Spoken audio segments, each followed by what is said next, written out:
The winter storm howled through the trees like a hungry wolf, but Jack Miller barely noticed it anymore. 3 years of living in his grandfather's old cabin had taught him to tune out nature's fury. He stood at his kitchen window, watching the snow build up against the wooden fence he'd built last summer.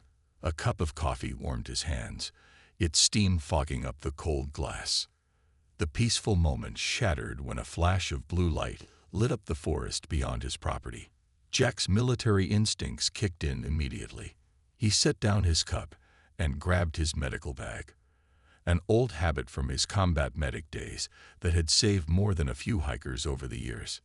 "Probably another lost hunter," he muttered, pulling on his heavy winter coat and boots.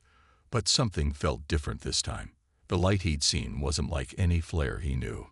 Jack trudged through the knee-deep snow, following a trail of disturbed powder that glowed faintly in the darkness. His flashlight beam caught something that made him stop dead in his tracks.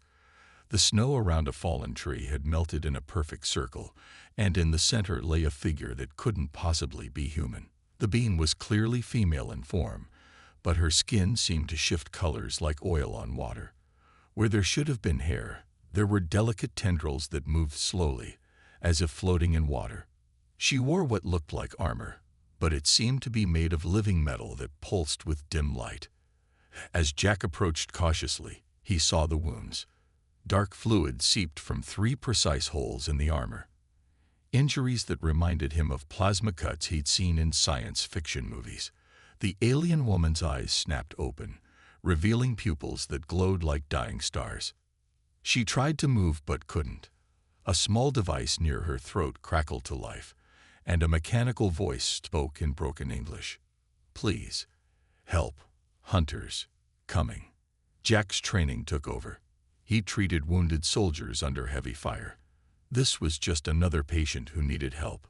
He knelt beside her, already pulling supplies from his medical bag. "I'm a medic," he said clearly, hoping she could understand. "I'm going to help you. Can you tell me where it hurts the most?" The translator device crackled again. "Upper body. Burning. Cannot move well." Jack worked quickly, using what he knew about human anatomy and hoping it applied here. The wounds were unlike anything he'd seen before, but the principles were the same. Stop the bleeding, prevent shock, stabilize the patient. He applied pressure bandages to the injuries, noticing that her blood seemed to shimmer like starlight. The alien woman watched him work with eyes that held both pain and curiosity. Her translator spoke again. "Why help? Unknown being. Could be dangerous." Jack didn't look up from his work as he replied, "Because you're hurt, and I can help. That's all that matters right now." He finished securing the last bandage. "Can you stand? We need to get you somewhere warm and safe." She tried to rise but stumbled. Without hesitation, Jack lifted her in his arms, surprised by how light she was despite her height. She felt more like a hollow shell than a solid being. As they made their way back to the cabin, the alien woman kept looking at the sky nervously. The translator sparked. "Others follow. Must hide. Please." Jack picked up his pace, his military training screaming that they were exposed in the open. The storm was getting worse, which was good. It would cover their tracks. Still, he couldn't shake the feeling that something very powerful was searching for his mysterious patient. Just as they reached the cabin's porch, another flash of blue light illuminated the forest, much closer this time. Jack hurried inside, laying the alien woman on his couch. He quickly closed all the shutters and killed the lights, moving with the practiced efficiency of someone who knew what it meant to hide from danger. As he finished securing the cabin, he looked at his unexpected guest and whispered, "What have I gotten myself into?" The alien woman's only response was to touch her translator and say one word that sent chills down his spine. "War." Jack moved quietly around his cabin, drawing all the blackout curtains he'd installed during his more paranoid days. The alien woman watched him from the couch, her color-shifting skin now a pale blue that seemed to match the winter storm outside. "I should introduce myself." Her translator device crackled. The voice was clearer now, more feminine, though still obviously artificial. You may call me Luna. I chose this name from your databases. It seemed appropriate. Jack paused his security checks to look at her. Luna, like the moon. Yes, I am a scientist. I have been studying your world's largest satellite for the past 3 cycles, what you would call years. He grabbed his medical kit again and knelt beside her. A scientist, not a soldier. He gestured to her armor. This looks pretty military to me. Luna's tendrils rippled in what might have been amusement. In my world, even scientists must sometimes wear armor, especially those of us who believe in sharing knowledge with other species.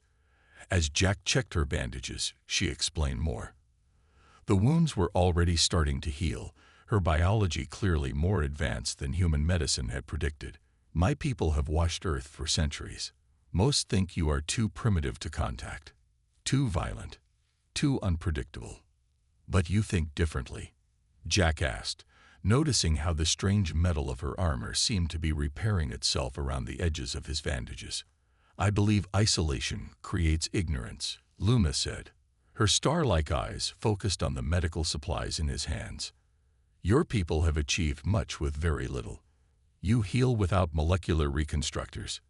You build without quantum assemblies. You survive despite your technological limitations. It is fascinating. A loud boom shook the cabin windows. Jack quickly killed the remaining lights and moved to peek through a gap in the curtains. High above the forest, a dark shape blocked out the stars, its edges barely visible against the night sky. They are here, Luna's translator whispered. The Guardians. They protect our society's greatest secret, our existence. They believe I am a traitor for wanting to make contact with Earth officially. Why Earth? Jack asked, still watching the sky. We're not exactly the most advanced civilization out there, as you keep pointing out. Luna's tendrils moved in a pattern that somehow conveyed sadness. My people have grown stagnant. We rely too heavily on our technology. When something breaks, we replace it. When we face a problem, we let our machines solve it. But humans... She paused, her skin rippling with colors. Humans adapt. You fix things. You find new ways when old ways fail. This is what my people have forgotten. Another explosion rocked the forest, closer this time. Through the gap in the curtains, Jack saw beams of light sweeping through the trees. The hunters were getting closer. They will have scanning technology, Luna said. They will search for my biological signature. Jack thought quickly, remembering his military training. How exactly do these scanners work? Do they look for heat, energy patterns? Both. They search for the unique energy signature of my species' cellular structure. A small smile crossed Jack's face. But they're not looking for human signatures, right? And they probably filter those out to avoid false positives from the local population. Luna's eyes brightened with understanding. Correct. Our scanners are programmed to ignore Earth life forms as background noise. Then I have an idea, Jack said, moving to his basement door. It's not pretty, and it's definitely not high-tech, but sometimes the old ways work best. As he opened the door to reveal the cold storage room below, Luna watched with growing curiosity. Her translator sparked once more. What are you planning? Let's just say, Jack replied, that sometimes the best place to hide something isn't in plain sight. It's in the last place anyone would think to look. He grinned. How do you feel about hanging out in my old hunting locker for a while? For the first time since he'd found her, Luna's skin shifted to a warm gold color that he somehow knew meant hope. The basement hunting locker was cold and cramped, but it worked perfectly. Jack had lined it with freshly killed deer meat, masking Luna's alien biology with the strong organic signatures of Earth creatures. Her skin had taken on a darker shade, helping her blend into the shadows. They're directly above us now, Jack whispered, standing at the bottom of the basement stairs. He could hear the heavy thuds of something large walking on his cabin's roof. Luna's translator hummed softly. The hunting units are equipped with our finest scanning technology. They can detect a single cell of our kind from orbit. She paused, her star-like eyes widening. Yet they are passing over us repeatedly. Your simple solution, it actually works. A loud crash from upstairs made them both freeze. The hunters had entered the cabin. Jack's mind raced back to his combat training. Sometimes the best defense was a good offense, but not the kind these aliens would expect. He grabbed an old bucket and started mixing ingredients from his shelves. Vinegar, baking soda, some old cleaning supplies. "What are you doing?" Luna asked through her translator. "Making it impossible for them to scan anything," Jack replied, measuring portions quickly. "Sometimes you don't need to hide from technology. You just need to give it too much to look at." Heavy footsteps moved across the floor above them. Jack could hear furniture being moved, walls being scanned. He finished mixing his concoction and headed up the stairs, giving Luna a reassuring nod. The basement door creaked open. Jack stumbled out, coughing dramatically. Two tall figures stood in his living room, wearing armor that seemed to bend light around it. Their helmets turned toward him in perfect sync. "Oh, thank goodness," Jack wheezed, holding up his bucket. "I thought I was going to die down there." Had a major spillage of cleaning supplies. "The fumes are horrible. You guys must be from the environmental agency, right?" I called about the weird lights and smells.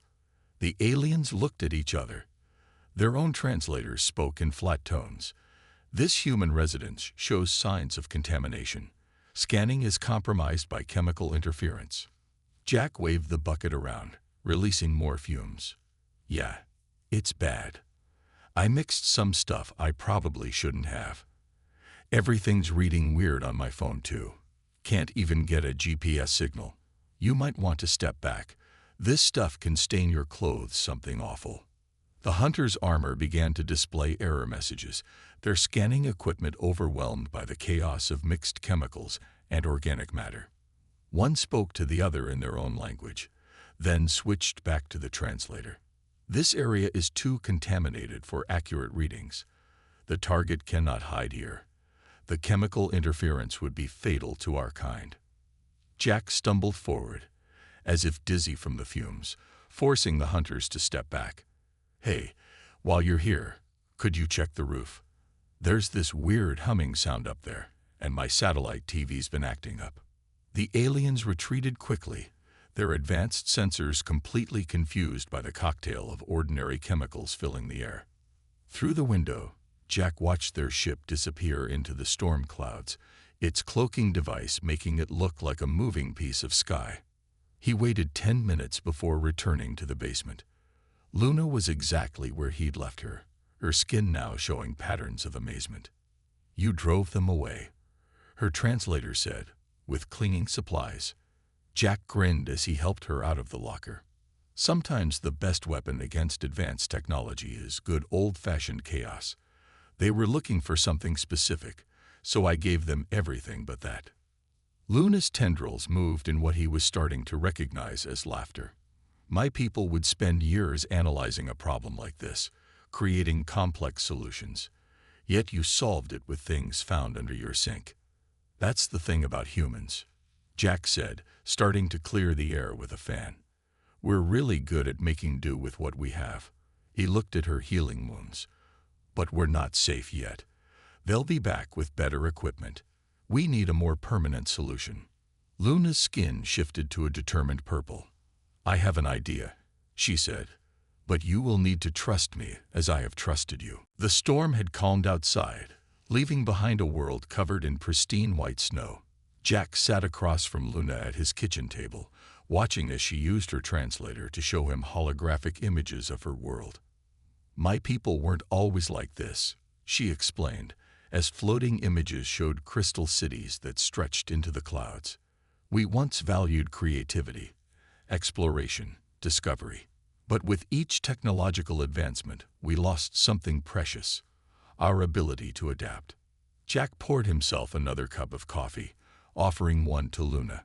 She studied the dark liquid with her star-like eyes before carefully accepting it. "Your people still create things by hand," she noted, watching the steam rise. "You cook your own food, build your own shelters, fix your own machines." Not everyone, Jack said, remembering his city life before moving to the cabin. Lots of humans prefer things automated and convenient. Luna's tendrils moved in that now familiar pattern of amusement. Yet here you are, in this remote place, choosing to live by your own hands. She tried to sip the coffee, her skin rippling with surprise at the taste. Even this bitter drink, you could have a machine make it, but you choose to craft it yourself. A comfortable silence fell between them. Jack thought about how strange this moment was, sharing coffee with an alien fugitive while hiding from space hunters. Yet somehow it felt normal. "Tell me about your time as a healer in battle," Luna said suddenly. Her translator made the request sound gentle, curious. Jack stared into his coffee. "Combat medic," he corrected. 4 years, 2 tours. Saw a lot of good people hurt. Saved some, lost some. He looked up at her. "That's why I moved out here. Needed space to think, to use my hands for building instead of just patching up wounds." Luna's skin shifted to a deep blue that seemed to reflect empathy. "In my world, healing is done by machines. The healer never touches the wounded, never feels their pain or fear." Her tendrils moved slowly, thoughtfully. "Perhaps this is why we have become so distant from each other." A sudden beeping from Luna's armor interrupted them. A small holographic display appeared, showing what looked like a message written in flowing symbols. "My contacts in the Science Council," she explained, her skin brightening. "They've been secretly watching my work on Earth. Many agree with me. Humanity has something valuable to teach us." She touched the message, making it expand. "They're offering support, protection." Before she could finish, a high-pitched whine filled the air. The coffee cups vibrated on the table. Luna's skin paled to an almost transparent white. "They're back," she whispered. "And they've brought quantum disruptors. Your chemicals won't fool their scans this time." Jack was already moving, grabbing his emergency pack, something he'd kept ready since his military days. "How long do we have?" "Minutes. Maybe less." Luna stood, her armor adjusting itself around her healing wounds. "Jack, I cannot ask you to risk more for me.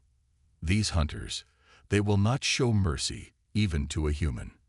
He checked his pack's contents: first aid supplies, emergency rations, basic tools. "Good thing I'm not asking for mercy." He looked at her with a determined smile. "You said your people have forgotten how to adapt. Well, you're about to get a crash course in human adaptation."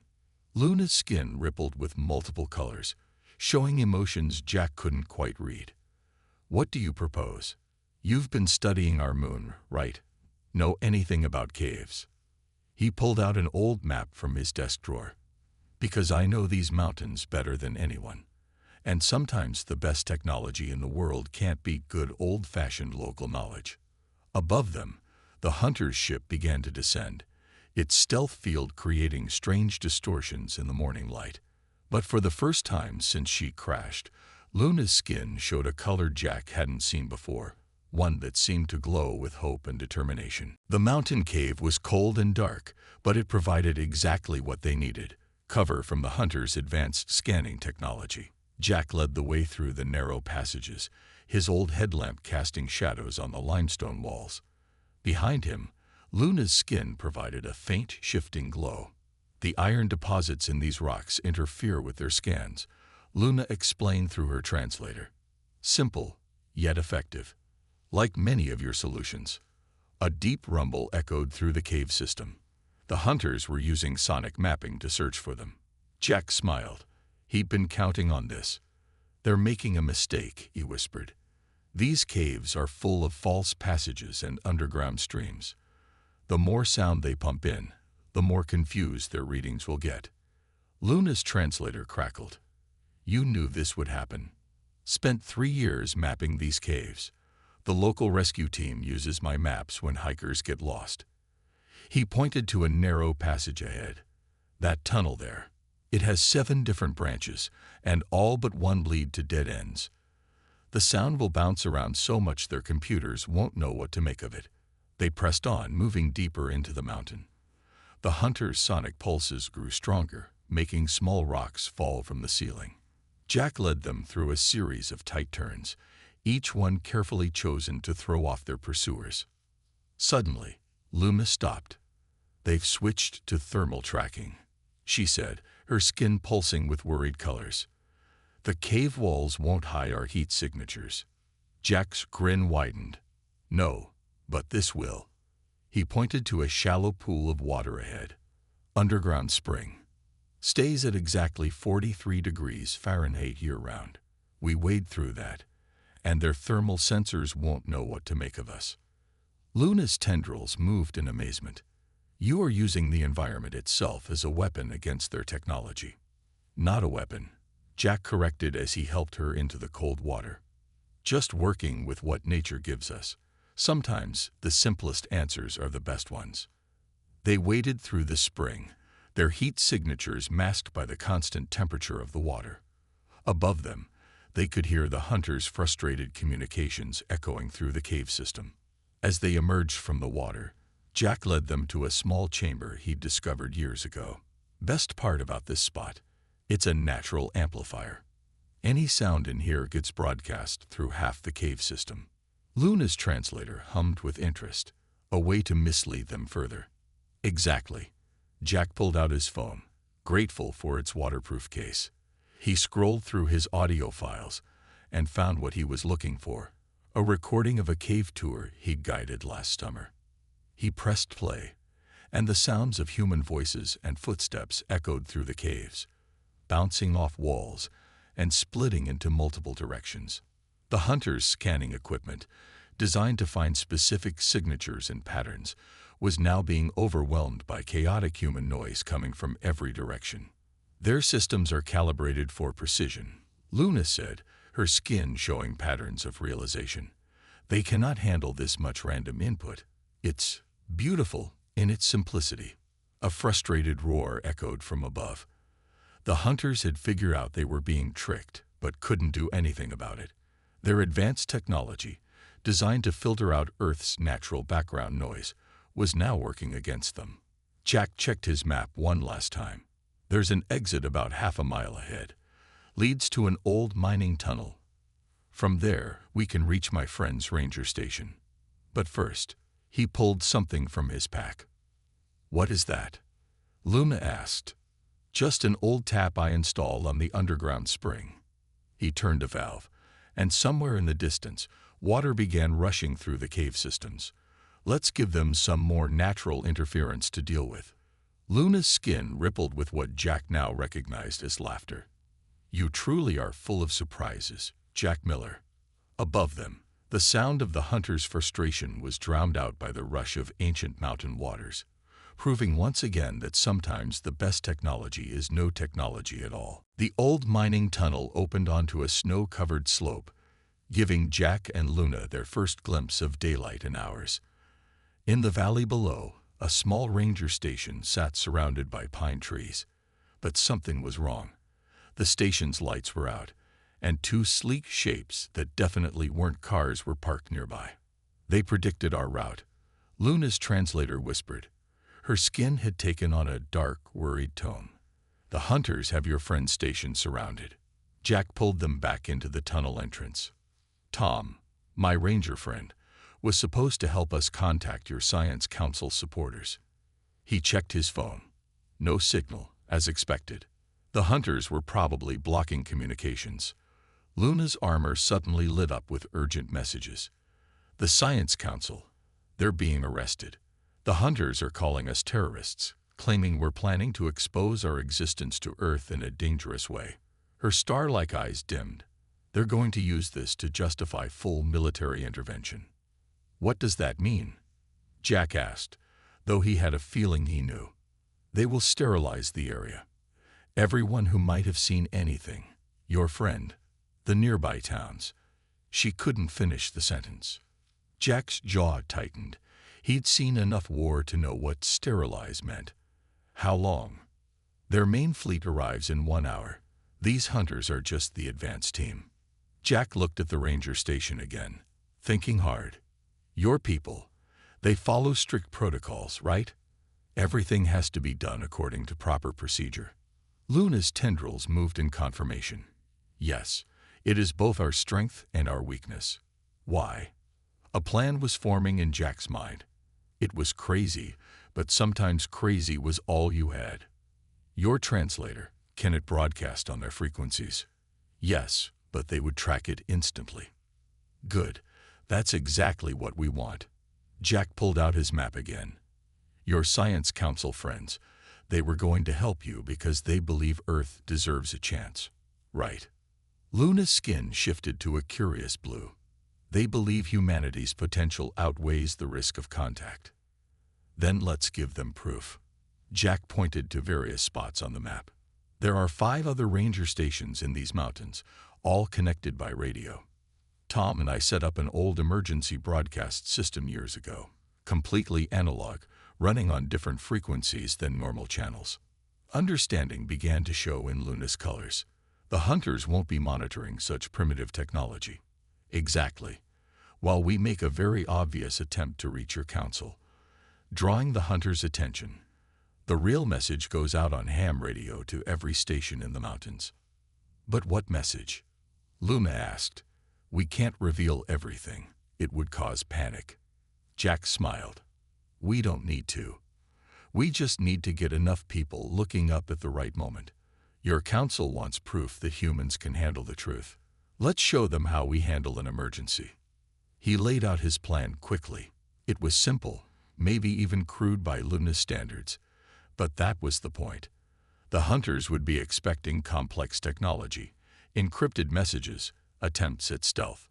Instead, they would use the hunters' own protocols against them. Luna's skin rippled with multiple colors as she processed the plan. It's insane, her translator finally said. Completely unpredictable, against all standard procedures. Her colors settled into a determined pattern. In other words, perfectly human. Jack checked his watch. 50 minutes until the fleet arrived. Ready to make some noise. Luna's armor began adjusting itself, preparing for what was to come. In my centuries of studying Earth, I never understood why humans seem to smile most when the situation appears hopeless. She looked at Jack's grin. I think I'm beginning to understand. Above them, the mountain winds began to pick up, as if nature itself was preparing for what was about to happen.